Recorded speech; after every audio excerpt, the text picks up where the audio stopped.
Hello, everyone, and welcome. We are surrounded by pageantry and tradition, and it's clear to see that college football will be at its best today. A top 25 showdown coming up. Two of college football's premier teams preparing to duke it out right here on this field.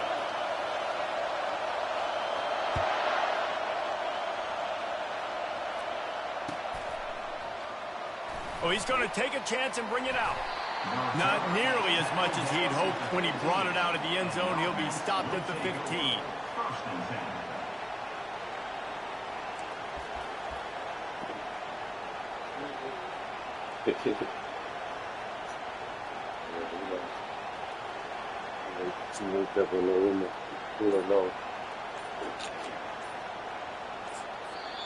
The offense will have to use its first time out of the half. Timeout by the offense.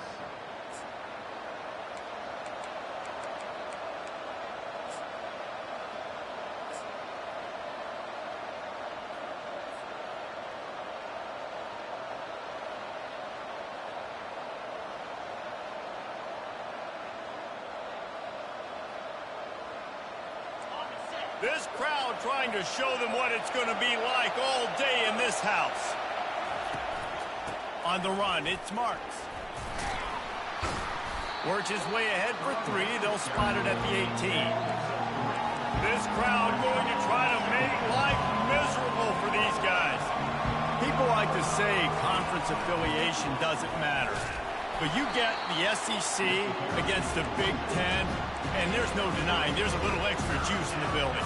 Definitely extra juice. The best two conferences, the biggest conferences, Palmer. Everybody talks about these being the power brokers and deciding the future of college football. So, yes, it matters. A lot of blue bloods in both conferences, David. You're right. I think it's something players are also very aware of, too, is having that conference pride, wanting to win this game, representing the rest of the teams in their conference. They really just call holding on me. Flag is also down. Just an obvious holding call there, and one that just kills an offense's momentum.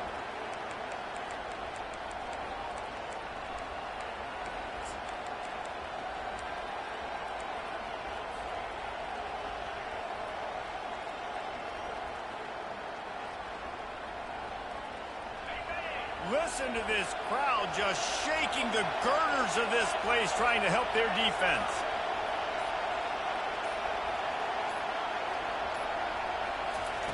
On 3rd and long, doesn't need to take the check down. How about that play to get a hand in there and force the incompletion? You just got to wonder, too, guys, if the crowd didn't impact the offense. They're playing on the road on the first 3rd down of this football game. Incomplete. The idea here, I think, just punt it away and see if you can regroup, because this environment is hostile. 4th down, and the punt team sends it the other way. He only needs a sliver of daylight. He was working his way toward midfield, but they'll stop him at the 46-yard line.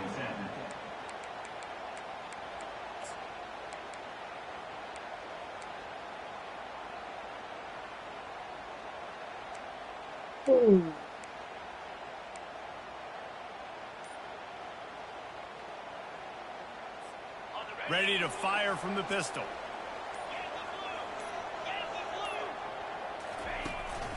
The give to the tailback. Hard running there. They'll pick up 4, 2nd and 6 coming. Love seeing these early season top 25 matchups. You can get a really good feel of how good these teams are, guys. And the intensity is going to be big too, David, because the players, you know, on these teams, they've been thinking about this game for a long time. They knew they'd have a national stage, and they got a chance to prove just how good they are. Oh, man, make that statement. Make that early statement. We always look at the end of the season, and what does the committee say? Oh, they beat top 25 so-and-so. Here's your chance to put that on your resume that'll pay off big time and late in the season. Back to pass, it's Uiagalelei. Quickly complete. He threw that one with some serious heat. This senior quarterback doesn't need a lot of space to get it in there.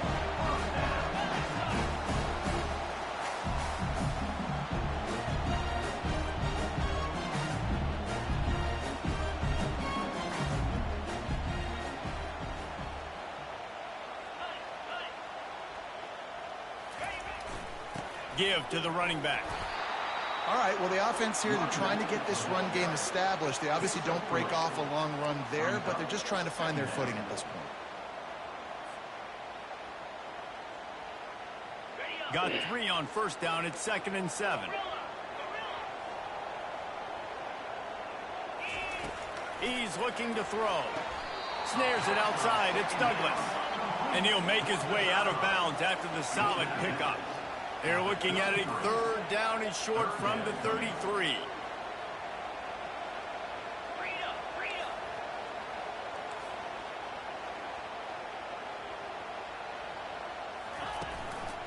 To the ground to try to pick up the first. Slammed to the ground, but not before he gets the first down. And this center downs gets started from the 33, 1st and 10. He wants to throw. Oh, did he find a hole in the defense? Makes the grab and steps into the end zone for the touchdown. Well, I know it's a very small sample size, and you've got a lot of football to go this year, but what can you say about this offense? How explosive and impressive they look. Top 5 in the nation in scoring, and you can see why. They've got speed and playmakers all over the field. And he's got the extra point, and it's 7-0 to start this one. So that scoring drive took only 6 plays. And they finished things off with a scoring toss from the 33. Lining up to cover the kick after that touchdown drive.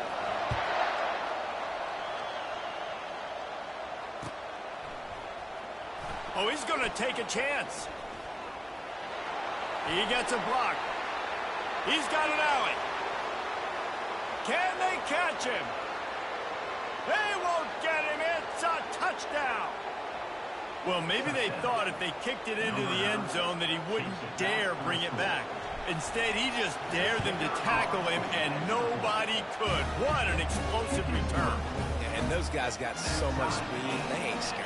And you could tell, takes it out, good blocking, give him a little crease, and you could see the speed. You don't put slow guys back deep. You don't see Jesse Palmer returning kicks. No, no, no. You see the fast guys, and you see an open space, and boom, he's gone. The offense will take over. 1st and 10.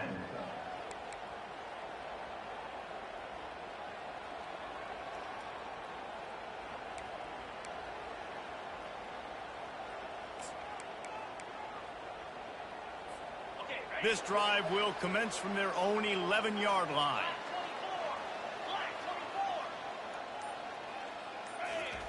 He wants to start this drive with a pass. Finds his man. It's Douglas.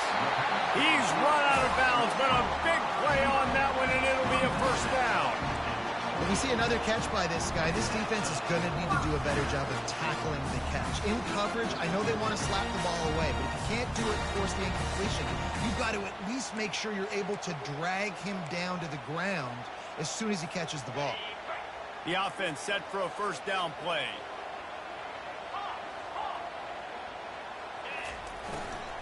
Leaves it with the running back. And they'll get it to the 39-yard line, and they'll move the chains. Well, with the weapons this offense has, you knew it was just a matter of time in the run game before someone was going to break a long one.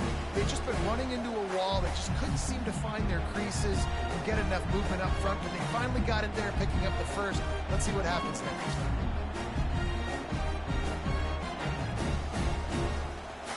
They'll snap it from the 39, 1st and 10.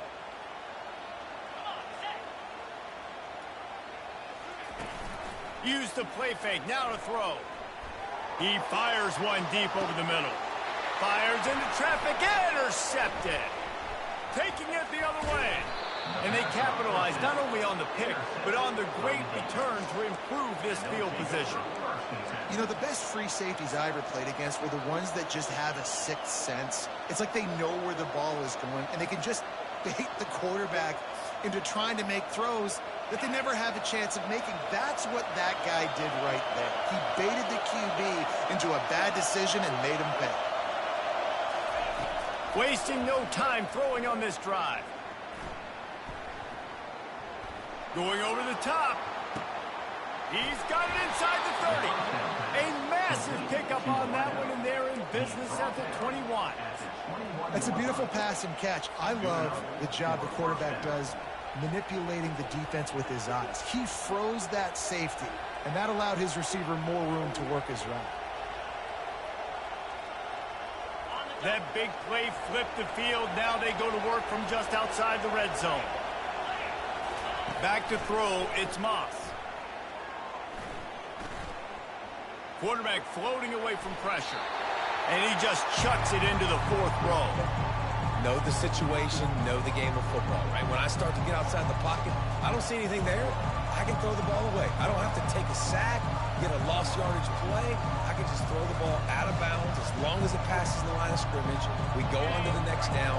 No harm, no foul. That last incompletion leaves them with 2nd and 10 from the 21. Here's the handoff. He's knocked down in the backfield. He'll lose a couple. That is how you form tackle. Put your head on him, bring your feet, get him to the ground. That's how you create those little birdies that fly over people's heads when they're running with the football, and you can see them getting woozy. What a great stick by the linebacker. As they get set to snap it, just about to reach the end of the quarter. From the gun, the running back looking for room. And after the tackle, we are headed to the end of the first quarter.